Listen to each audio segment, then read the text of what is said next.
Bien, voy a invitarles a abrir las Escrituras en Colosenses capítulo 1. Hoy vamos a dar una pausa a la serie de 1 Timoteo. Continuaremos la siguiente semana. Colosenses capítulo 1.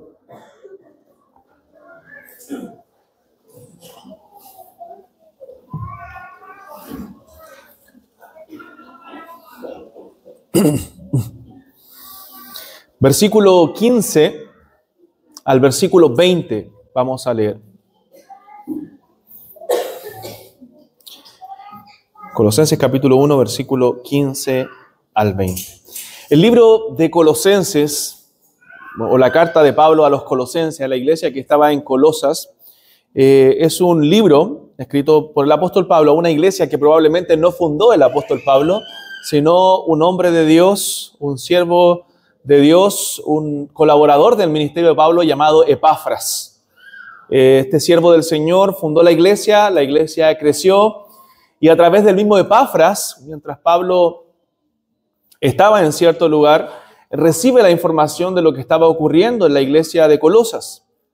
¿Y qué era lo que estaba pasando en la iglesia de los colosenses? Bueno, habían falsos maestros que querían contaminar la congregación, que querían contaminar la iglesia, que estaban diciendo y enseñando que Cristo no era suficiente.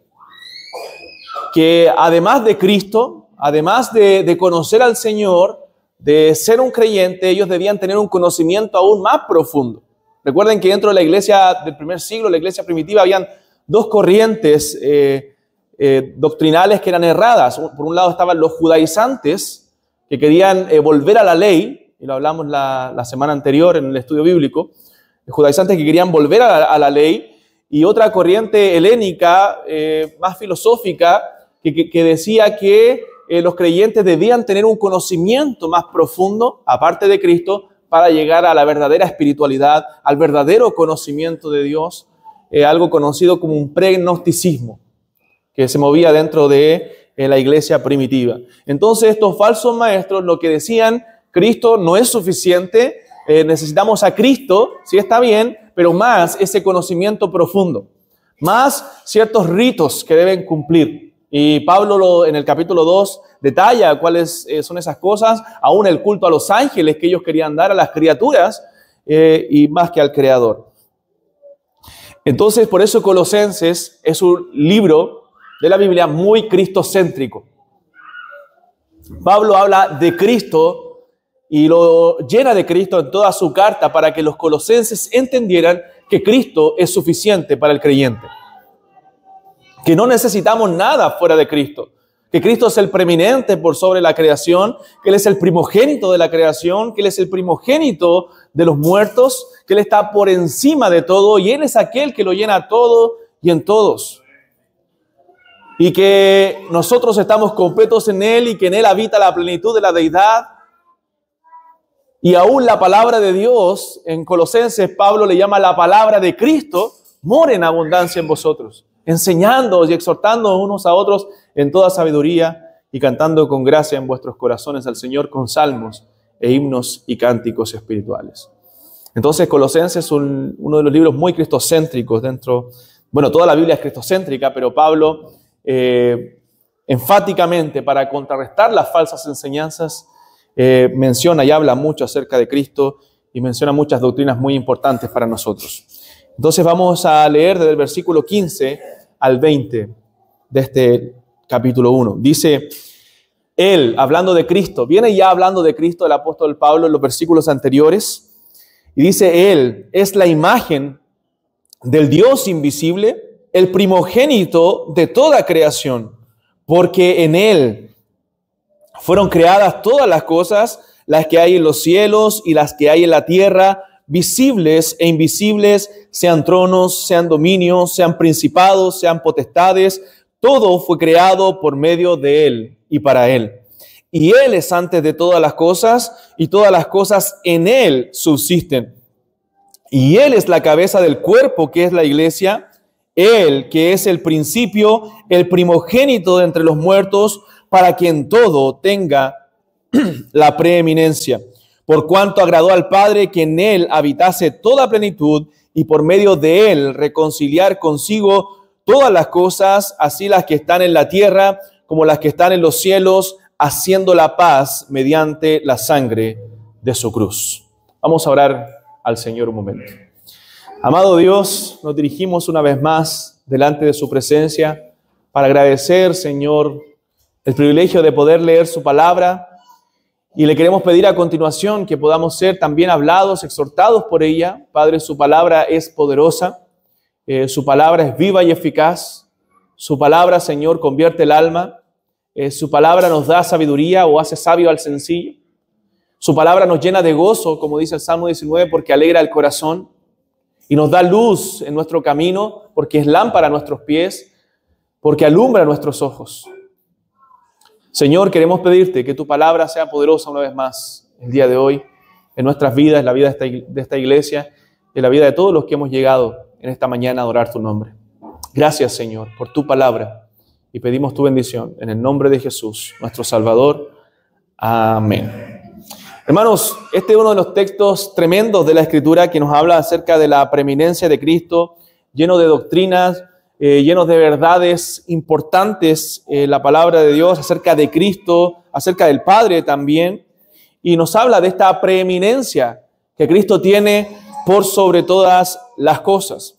Muchos dicen que estos versículos, algunos comentaristas señalan que podría haber sido un poema o un himno cristiano de la antigüedad, que los creyentes siempre cantaban o recitaban. No lo sabemos con certeza, si que Pablo fue realmente el creador, entre comillas, inspirado por el Espíritu Santo de estos versos, o realmente era un himno ya conocido por los creyentes de aquella época. Entonces, un tremendo pasaje, aunque también ha sido también este texto distorsionado por algunas sectas, como los Testigos de Jehová, que manipulan este texto, y vamos a hablar de eso más ratito, que dicen que Cristo es un ser creado, porque Él es el primogénito, dicen ellos, de la creación, entendiendo que Cristo fue el primer ser creado para ellos. Eso es una herejía, eso es una falsa doctrina. Y también es tomar el texto fuera del contexto que está claro ahí en el pasaje y que hablaremos después.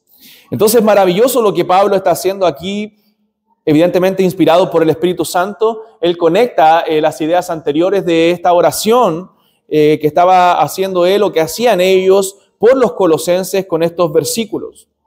O sea, lo que Pablo está diciendo, Cristo es tan preeminente, está tan por sobre todas las cosas, es tan grande, es tan Dios, que Él es el único que puede responder a todas nuestras oraciones, a todo lo que le pedimos, porque Él es Señor de todo, Él lo gobierna todo, Él está por sobre todo. Él es Dios. Él es el que hizo todas las cosas. Si usted lee del verso 9 al 15 o al 14, Pablo está hablando acerca de eso, acerca de la oración que ellos hacían por estos hermanos fieles que estaban luchando contra esta falsa doctrina. No es que ellos se habían entregado como los Gálatas o estaban cediendo en todo, sino que ellos estaban luchando contra estas falsas enseñanzas y eran hermanos fieles al Señor. Entonces, Pablo está combatiendo a través de toda la carta y a través de estos textos estas herejías helénicas que se estaban levantando, que decían que Cristo no es suficiente. Hermanos, mucho cuidado con eso en nuestra vida, porque a veces pareciéramos, ¿cierto?, en nuestras acciones que Cristo no fuera suficiente para nosotros. En nuestra manera de vivir pareciera que necesitamos algo fuera de Cristo. No, hermanos míos, Cristo es suficiente y su palabra es suficiente para nosotros. No necesitamos nada fuera de Cristo para nuestra salvación. No necesitamos nada fuera de Cristo y de su palabra para nuestra santificación. Si hay problemas del alma, si hay tristeza en nuestro corazón, si hay problemas espirituales, si hay luchas en nuestro interior, hermanos, nosotros no necesitamos ir a un psicólogo, no necesitamos ir a un medio externo fuera de la palabra de Dios para nosotros hallar solución para nuestra alma. Nosotros necesitamos a Cristo y a su palabra. Eso es lo que el creyente necesita y eso es lo que Pablo da a entender en toda esta carta a los colosenses. Ustedes no necesitan nada fuera de Cristo. Cristo es suficiente. No necesitan castigar su cuerpo para poder limpiar sus pecados. Ustedes necesitan a Cristo. En Él estamos completos. En Él, dice en el capítulo 2 Pablo, habita la plenitud de la deidad. Cristo es suficiente. Hermanos, si tenemos a Cristo, lo tenemos todo. Y Él nos lleva a Dios. Él es el camino, Él es la verdad, Él es la vida. Nadie viene al Padre, dijo Él, si no es por mí. Quien me ha visto a mí, vamos a leer después ese texto, también ha visto al Padre. En cambio, los herejes de Colosas decían que Cristo no era suficiente. No concebían la idea de un Dios. Los gnósticos no concebían esa idea de que un Dios se hace hombre, de que un Dios se contaminara, decían ellos, con la carne. La carne es contaminada. Lo humano, lo carnal, está contaminado por el pecado, entonces es imposible que ese Dios se haya hecho hombre. Es por eso que Juan en su segunda carta combate esta herejía también docetista, donde ellos decían que si alguno, o Juan dice, si alguno dice, porque habían muchos que decían que Jesucristo no ha venido en carne, este es el engañador y el anticristo. Hermanos, me parece terrible. Ayer me enteré que uno de los teólogos modernos, un teólogo connotado, comentarista, escritor de libros como N.T. Wright, él decía que para ser cristiano no se necesita creer que Cristo vino en carne. Eso es una herejía antigua. Eso es una distorsión de lo que la palabra de Dios enseña. Juan lo dijo claramente. Si alguien dice, que Cristo no ha venido en carne, entonces es el engañador y el anticristo. Porque ese Dios maravilloso, ese Dios tremendo que quiso salvarnos, se hizo como uno de nosotros, se hizo hombre en la persona de Cristo y pagó el precio de nuestros pecados, murió en la cruz llevando nuestros pecados en su cuerpo, porque Dios castigó en Él el pecado de todos nosotros, dice la palabra de Dios. Entonces es una doctrina vital para nosotros que Cristo se hizo hombre, la encarnación de Cristo.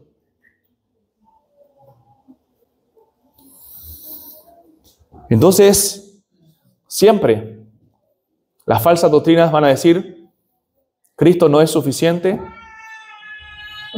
Van a decir, Cristo más obras, Cristo más otras cosas, o le van a restar algo a Cristo. Siempre las falsas doctrinas hacen eso. Nunca van a decir, no, Cristo no es necesario. Sí, Cristo, pero más todo lo que nosotros te decimos. Pero Pablo deja claro que Cristo es todo suficiente, porque Él es el eterno Dios, que se hizo hombre, que padeció por nuestros pecados, que murió en la cruz para darnos vida a todos aquellos que han creído en Él, y que Él es la imagen del Dios invisible. Note cuántas veces aparece ahí en el texto, no sé si notó el pronombre personal, Él, en Él y Él, hablando de Cristo. Es impresionante. Entonces vemos a Cristo y la gloria de Cristo como imagen de Dios. En el versículo 15 dice que Él es la imagen del Dios invisible, el primogénito de toda creación. Entonces, ¿quién es Cristo? ¿Quién es este Cristo? Este ungido de Dios, eso significa la palabra Cristo en griego o Mesías en hebreo, el ungido de Dios, aquel que ha sido ungido con el poder de lo alto. Bueno, el Cristo es la imagen del Dios invisible. Por tanto, Cristo es Dios también revelado. Miren lo que dice en el capítulo 2 de Colosenses, versículo 8.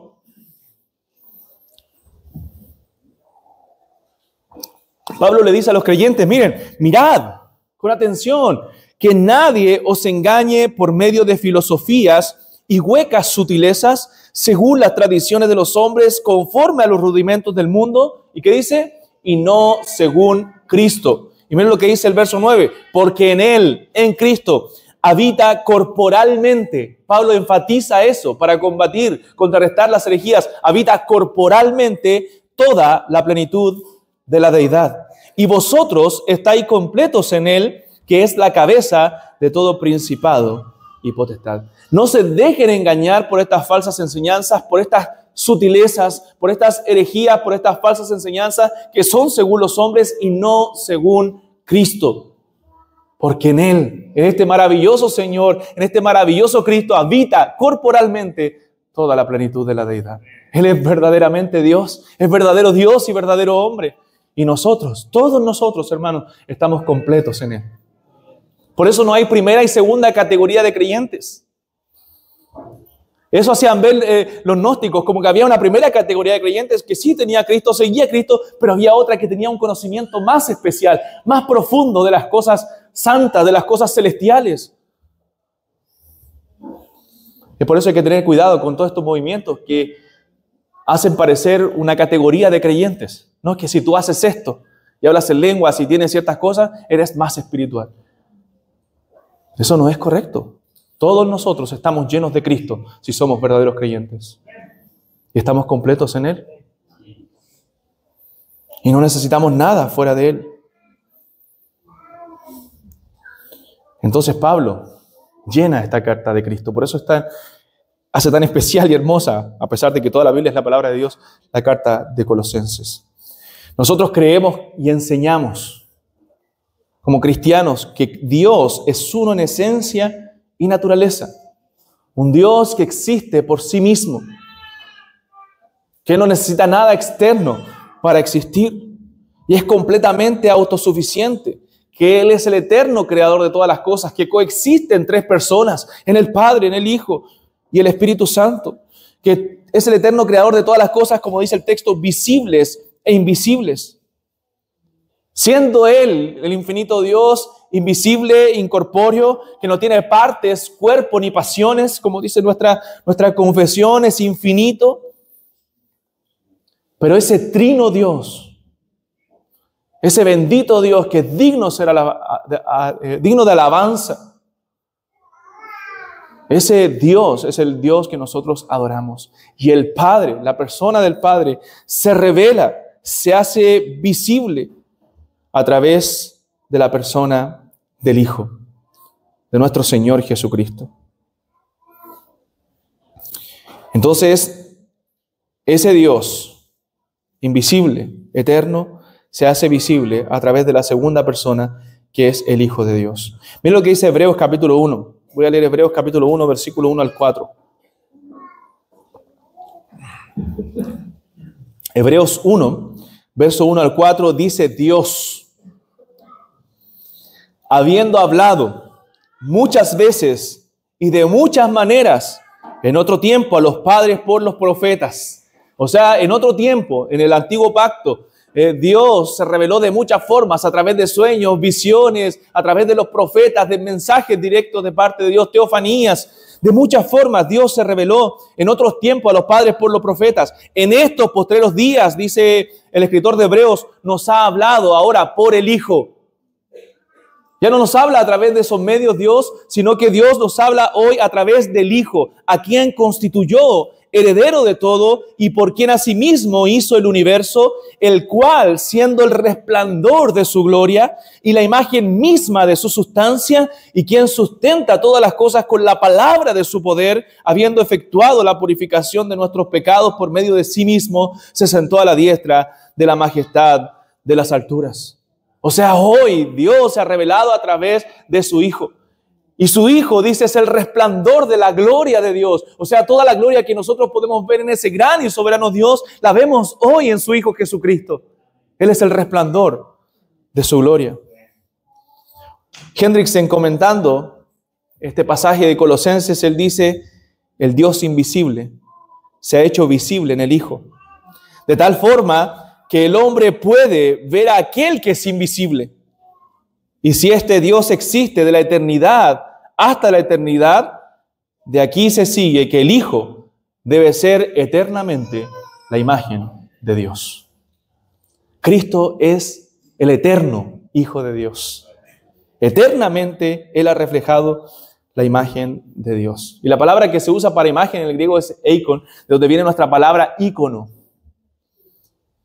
O sea, Cristo es un ícono, es una imagen, es un reflejo o representación completa de Dios. La Biblia dice que nosotros, los hombres, fuimos creados a imagen de Dios. ¿Recuerda el Génesis? Fuimos creados a imagen de Dios. ¿Qué significa para nosotros, para los hombres, que nosotros fuimos creados a imagen de Dios? Que nosotros, en esa creación que Dios hizo, reflejamos algo de Dios. Representamos de alguna forma, aunque pequeña, a ese Dios soberano y todopoderoso. O sea, la imagen de Dios está en el hombre. Nosotros somos seres racionales porque Dios lo es. Nosotros pensamos porque porque fuimos creados a imagen de Dios. Tenemos voluntad porque fuimos creados a imagen de Dios y eso nos diferencia de los animales que no fueron creados a imagen de Dios. Podemos amar porque Dios es amor. O sea, hay algo de la imagen de Dios, ahora aunque distorsionada por el pecado, que el hombre refleja. Es por eso que valoramos la vida también, ¿cierto? Porque el hombre fue creado a imagen de Dios. Pero cuando la Escritura señala, y esto es la diferencia, que Cristo es la imagen de Dios, no es lo mismo que nosotros, no es lo mismo que el hombre. Jesucristo es la representación exacta de lo que Dios es. Él es el resplandor de toda la gloria de Dios. O sea, Él es Dios hecho hombre. Él es Dios encarnado. Entonces, cuando miramos nosotros a Cristo, tenemos un reflejo completo de lo que Dios es, porque en Él habita corporalmente la plenitud de la deidad, como dice Colosenses capítulo 2. Y Juan, capítulo 1, lo presenta de una forma hermosa, cuando dice que en el principio era el Verbo, o en el principio existía el Verbo, ya existía desde el principio, desde la eternidad, porque Él es eterno, el eterno Dios, y ese Verbo eterno de Dios, esa palabra eterna de Dios es Cristo. En el principio ya existía el Verbo, y el Verbo estaba con Dios, lo diferencia de la persona del Padre, y el Verbo era Dios. Y luego dice, y todas las cosas por Él, por el Verbo fueron hechas, y sin Él nada de lo que ha sido hecho fue hecho. O sea, todo fue creado por este Verbo eterno de Dios. Y luego dice el verso 14, y aquel Verbo, aquella palabra eterna de Dios, fue hecho carne. Y miren lo que dice Juan, a mí me impacta esto cuando Juan lo menciona en su primera carta también. Y vimos su gloria. Aquel Verbo fue hecho carne, pero no dice, y habitó entre nosotros. Estuvo aquí. Nosotros lo vimos. Yo fui uno de sus discípulos. Y vimos su gloria. Gloria como del unigénito del Padre, lleno de gracia y de verdad. O sea, pudimos contemplar la gloria de Dios, porque Dios es el único glorioso. Y Él habla del Verbo como aquel lleno de gloria. Y luego dice en el verso 18, Juan, a Dios nadie le vio jamás. El unigénito Hijo que está en el seno del Padre, Él le ha dado a conocer. Y Cristo lo dijo en Juan capítulo 14, nadie viene al Padre sino por mí. Hermanos, solo Cristo nos puede dar un conocimiento verdadero y fiel de la persona del Padre. Es por eso que nadie puede venir a Dios si no es a través de Cristo. No, tú dices yo creo en Dios. No te sirve de nada creer en Dios si tú no crees a través de Cristo. Cristo es la puerta. El que por mí entrare hallará pastos, dijo Él. Yo soy el camino, la verdad y la vida. En ningún otro hay salvación, dijeron los apóstoles, porque no hay otro nombre bajo el cielo dado a los hombres en que podamos ser salvos. La salvación es solo a través del Hijo de Dios, la segunda persona de la Trinidad, que se hizo hombre, se hizo carne. Y vino a morir por nosotros, a vivir por nosotros, a vivir la vida perfecta que nosotros no vivimos, que Adán no vivió en el huerto del Edén, y a morir en lugar de nosotros. O sea, Cristo posee toda la gloria, toda la plenitud, todo el poder que Dios posee. Todos los atributos del Dios vivo y verdadero. Si Dios es eterno, Cristo es eterno. Si Dios es todopoderoso, Cristo es todopoderoso. Si Dios es inmutable, el Padre, Cristo es inmutable. Porque Él es el resplandor de la gloria de Dios. En Juan 14:6, cuando Jesús dice, yo soy el camino, la verdad y la vida, y nadie viene al Padre sino por mí. Luego dice el Señor Jesucristo, si me conocieseis a mí, o sea, si me conocieseis, también a mi Padre conoceríais, y desde ahora le conocéis y la habéis visto. O sea, ¿cómo los discípulos le conocen al Padre y la han visto? A través de mí, dice el Señor Jesucristo. Felipe le dijo, Señor, muéstranos al Padre y nos basta. Jesús le dijo, ¿tanto tiempo hace que estoy con vosotros y no me has conocido, Felipe? El que me ha visto a mí, ha visto al Padre. ¿Cómo pues dices tú, muéstranos al Padre? O sea, Cristo lo deja claro, hermano. Él es el resplandor de la gloria de Dios y en Él habita corporalmente la plenitud de la deidad. Si me has visto a mí, le dice a Felipe, has visto a mi Padre. Si me conoces a mí, le conoces a Él. Es por eso que exaltamos el nombre de Cristo en los cultos, en las canciones, en las predicaciones. No porque Cristo sea más importante que el Espíritu Santo y que el Padre. No, porque Cristo es el que nos lleva al Padre y porque en Él habita la plenitud de la deidad. Y cuando le conocemos a Él, conocemos al Padre.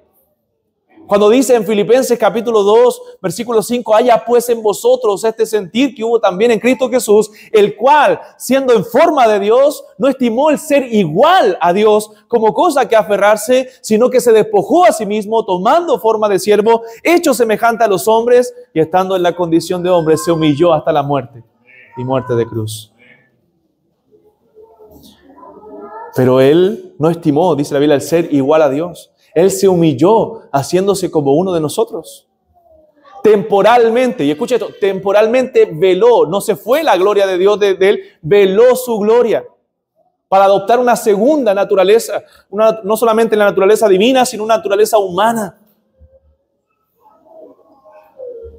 Y estar limitado al tiempo y al espacio y tener que aprender y crecer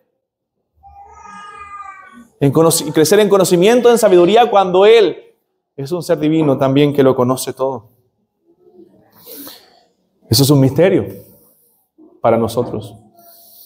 Pero Cristo todo eso lo hizo humillándose para ser nuestro mediador, para morir por nosotros. Por eso, como leíamos en Timoteo, tenemos un solo Dios y un mediador entre Dios y los hombres, Jesucristo hombre. En su naturaleza humana, Él medió por nosotros. Él vivió por nosotros. Él fue nuestro profeta, rey y sacerdote, el profeta para traernos el mensaje de Dios a nosotros, ese mensaje eterno de salvación. Él es el profeta y Él es el mensaje, porque el mensaje hablaba de Él, de que en Él hay salvación.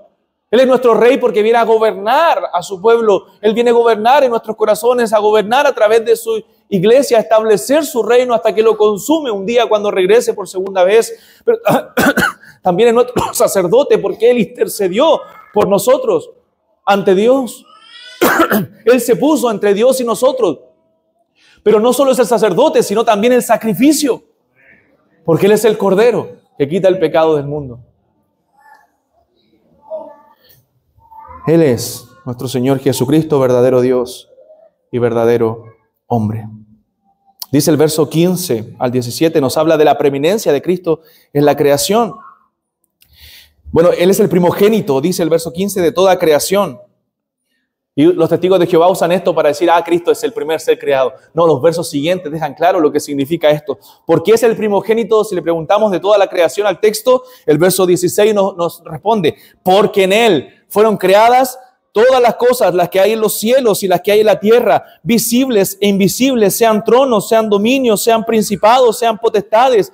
Todo fue creado por medio de Él y para Él. Y Él es antes de todas las cosas y todas las cosas en Él subsisten. Entonces, primogénito de la creación no es una frase que cause problemas.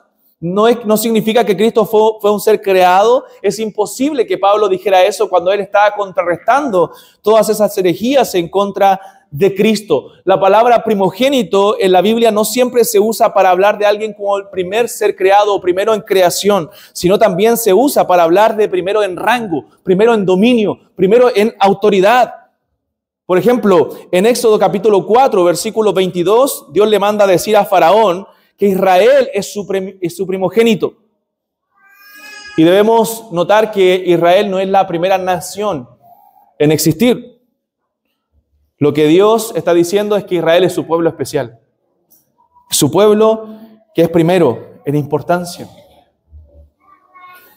Entonces lo que Pablo está diciendo en el texto cuando dice que Cristo es el primogénito de la creación es que Él es exaltado por sobre la creación, que Él es preeminente sobre la creación, que Él está por sobre todas las cosas creadas. ¿Por qué? Porque en Él fueron creadas todas las cosas.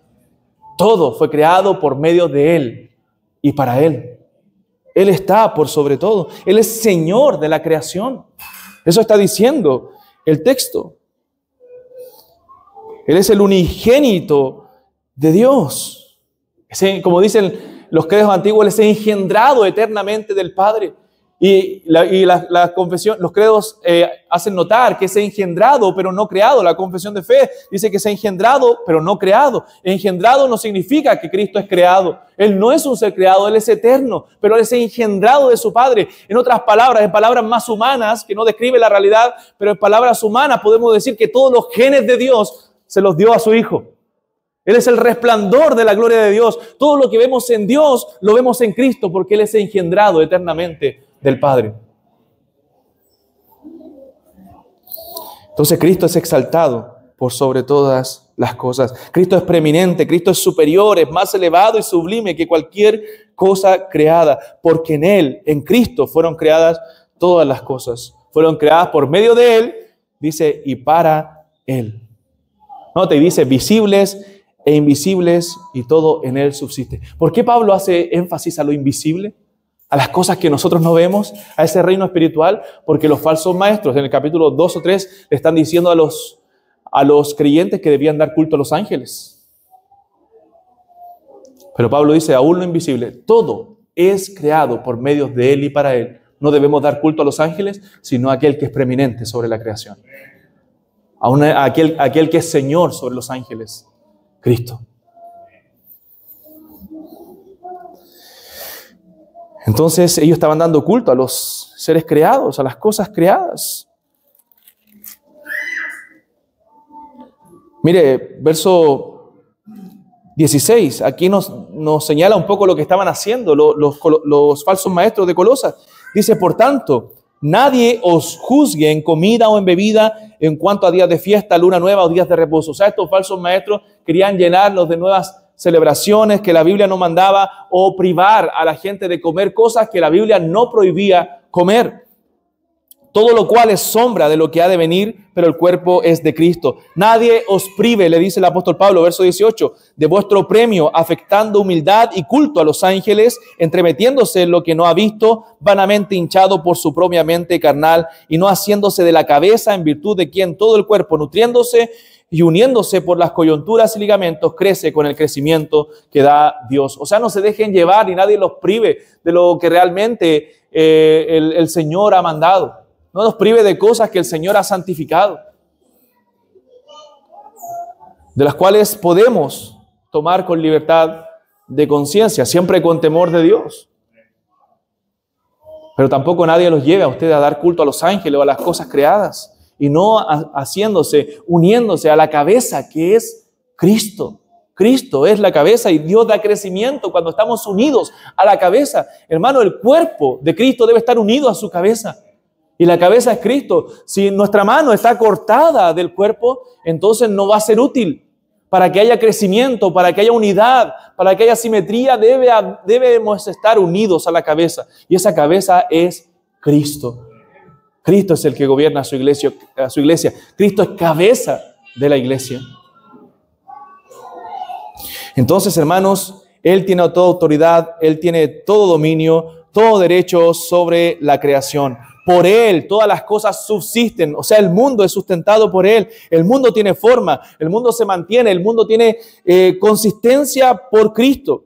Dios sostiene los límites de la naturaleza. Mire el mar tan imponente que pareciera ser imparable en muchas ocasiones, está controlado por el mandato de la voz de Cristo, porque todas las cosas en Él subsisten.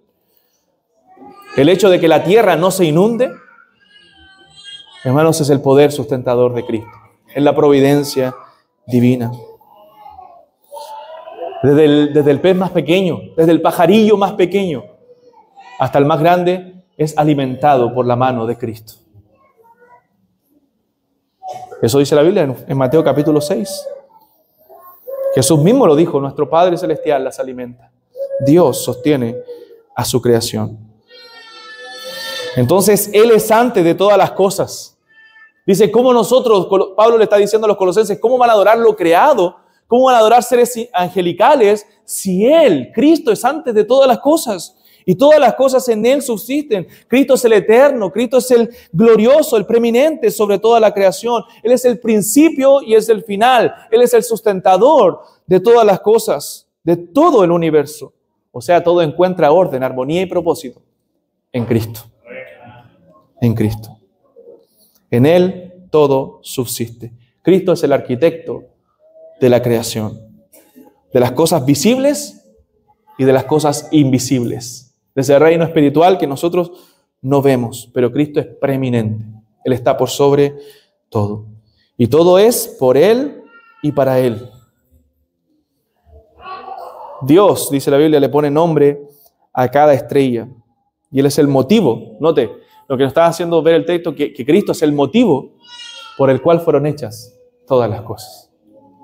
No que el mundo gira en torno a mí. No gira en torno a ti, ni tú eres el centro del universo. Cristo es el centro y el preeminente en todo el universo. Todas las cosas fueron hechas por Él y para Él, para glorificarle a Él. ¿Qué nos enseña esto?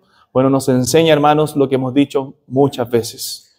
No busquemos satisfacernos en las cosas creadas de este mundo, porque Él, Cristo, es antes de todas estas cosas, y Él es preeminente por sobre todas las cosas. Entonces no busquemos satisfacción en las cosas creadas antes que en el Creador, hermanos, porque hay una satisfacción plena que el creyente solamente puede hallar en Cristo. A veces nos dejamos llevar por las cosas de este mundo, dejamos que nuestros ojos se deleiten en las cosas de este mundo, pero no cambiemos al Creador por las cosas creadas. No te rebajes buscando la felicidad de tu vida en cosas creadas, cuando esa dicha y esa felicidad solamente la puedes encontrar en Dios. Si Dios te salvó, deleítate en Él. A lo mejor, amigo, tú que nos visitas, has tratado de buscar tu felicidad en muchas cosas de este mundo, pero déjame decirte que la verdadera felicidad y la verdadera dicha y el verdadero gozo solamente lo puedes hallar en la persona de Jesucristo. Solo Él puede darte verdadera salvación. Solo Él puede darte verdadera vida eterna. Solo Él puede regalarte el don de la vida eterna. Solo Él puede perdonar tus pecados. Porque Él es verdadero Dios. Todo lo que tu alma necesita está en Cristo. ¿En quién te creó? ¿En quién hizo todas las cosas? Y todas las cosas en Él subsisten. Y Él tiene la preeminencia sobre la creación. Vemos la gloria de Dios primero como en la imagen de Dios. La gloria de Cristo en la imagen de Dios, el resplandor de la gloria de Dios. Y segundo, la preeminencia de Cristo en la creación. Y por último, la preeminencia de Cristo en la redención, en la salvación. Versículo 18 al 20. Dice, y Él es la cabeza del cuerpo que es la iglesia. El que es el principio, el primogénito de entre los muertos, para que en todo tenga la preeminencia.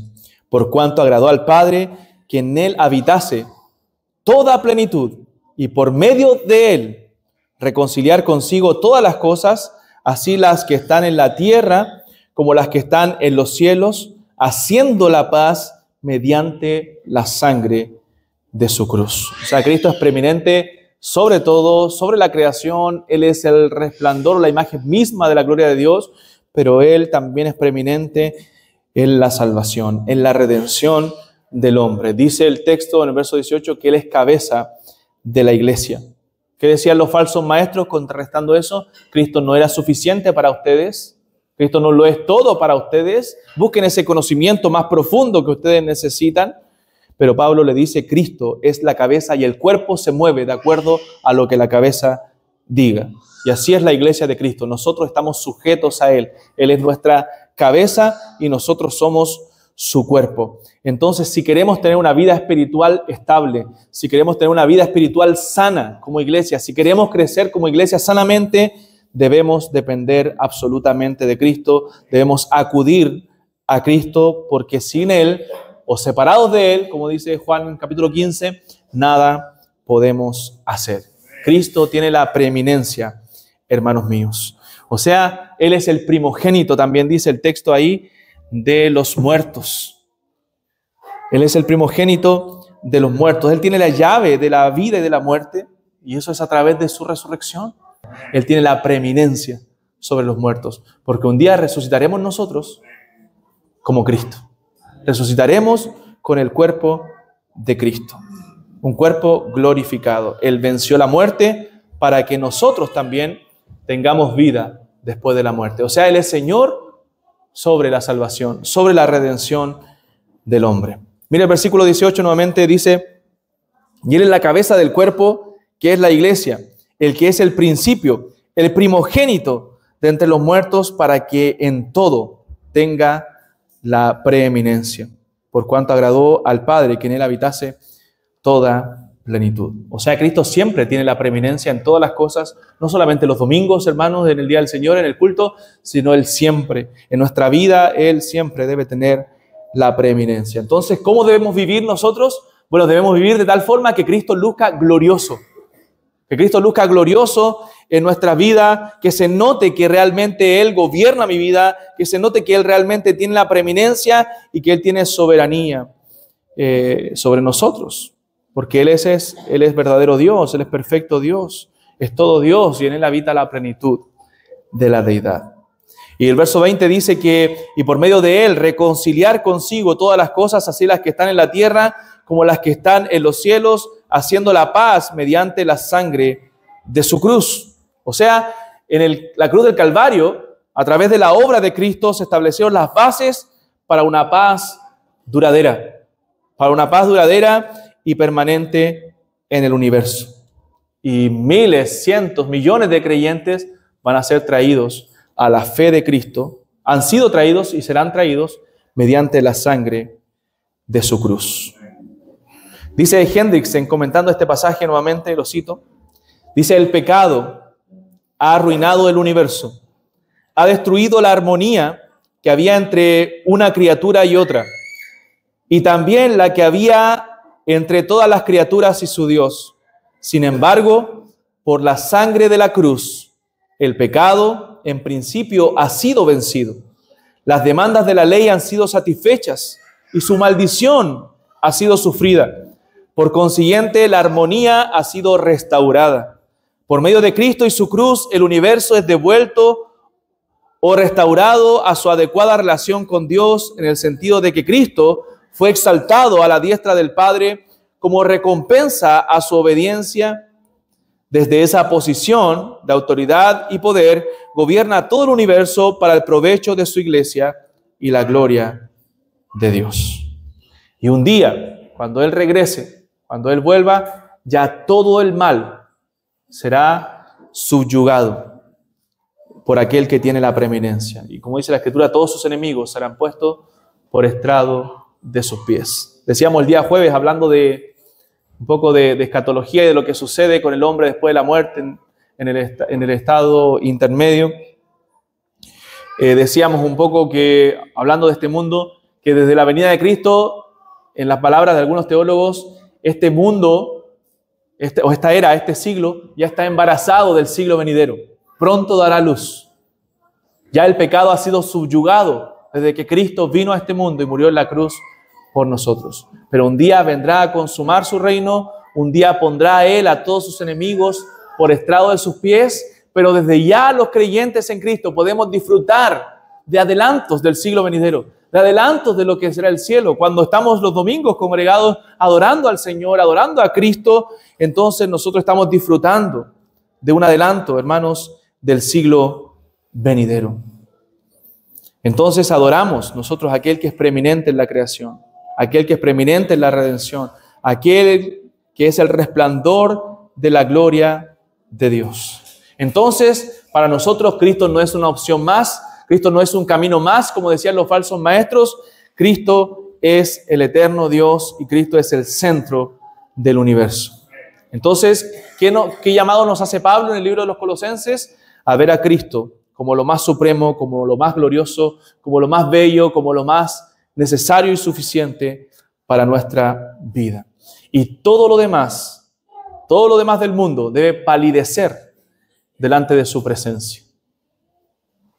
Todo lo demás no debe tener el mismo brillo para nuestros ojos que tiene el glorioso Señor Jesucristo.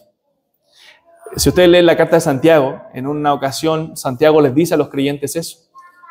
Cuando habían creyentes que estaban pasando dificultades, aún dificultades económicas, llegaban personas bien vestidas, con vestidos costosos que se notaban que tenían dinero, y los creyentes corrían y los sentaban en los asientos adelante, pero llegaba alguien mal vestido, dice el texto, y no lo tomaban en cuenta.